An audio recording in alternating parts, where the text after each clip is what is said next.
السلام علیکم ورحمۃ اللہ وبرکاتہ۔ آج یہ حدیث پڑھوں گا تحفظ ماحول کے لیے شجر کاری کی ترغیب۔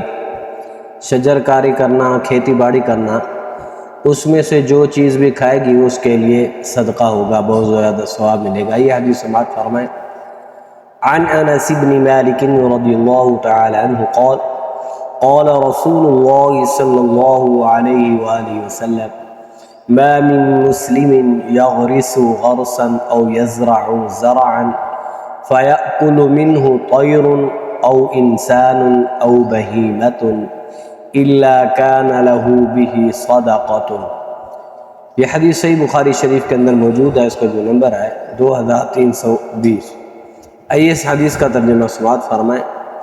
حضرت انس رضی اللہ تعالی عنہ سے روایت ہے کہ انہوں نے کہا رسول اللہ صلی اللہ علیہ وآلہ وسلم نے ارشاد فرمایا، جب کوئی مسلمان شجر کاری یا کاشتکاری کرتا ہے، یعنی درخت لگاتا ہے یا پھر کاشتکاری کرتا ہے، تو پھر اس میں سے کوئی پرندہ، انسان یا حیوان کھاتا ہے تو اسے صدقہ و خیرات کا ثواب ملتا ہے۔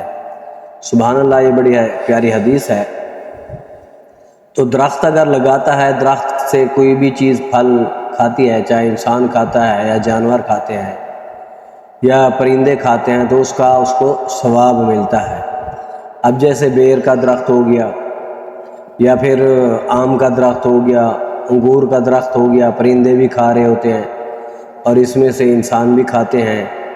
اور کاشتکاری، گندم ہر کوئی کھاتا ہے، چھوٹی چھوٹی کیڑیاں جو ہیں وہ بھی کھاتی ہیں، انسان بھی کھاتے ہیں، جانور بھی کھاتے ہیں۔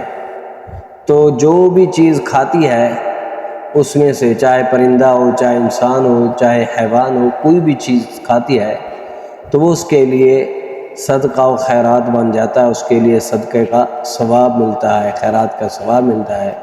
تو ہمیں چاہیے زیادہ سے زیادہ کاشتکاری کریں اور زیادہ سے زیادہ درخت لگائیں تاکہ انسان بھی کھائیں، جانور بھی کھائیں، پرندے بھی کھائیں اور زیادہ سے زیادہ ثواب ملے۔